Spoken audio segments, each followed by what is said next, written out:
Hi everyone, in this video I will show you how to schedule a meeting in Microsoft Teams.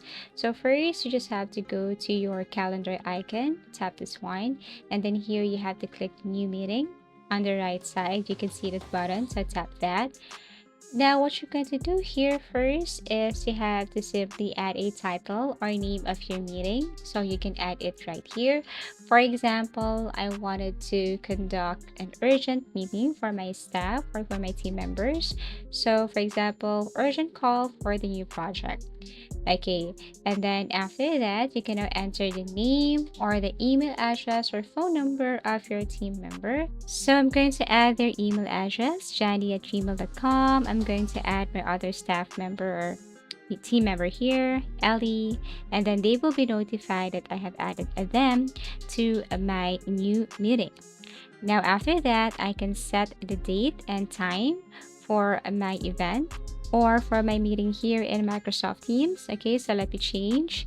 Tap this one again, tap this arrow facing to the right to change or tap the date, and then scroll down here to look for the specific hour or time.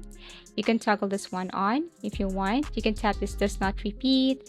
For example, it repeats every month, or I should say monthly, something like that. Okay, so start date, repeat, Monday, and you can change the setting here if you want. And then after that, you can now simply add the location. For example, if you want to simply add a location right here, but actually this one is optional because let's just say this one is an online meeting. But let me just add a location right here. And then after that, add the description. Okay, so what are the things we need to prepare for our upcoming meeting? So the reason why I want to call a meeting, you can simply add it right here. You can also edit the format, add links. Okay, tap this bold, italic, change paragraph, and so on. So basically, that's how easy it is to schedule a meeting in Microsoft Teams. Thank you for watching and see you again in our next video tutorials.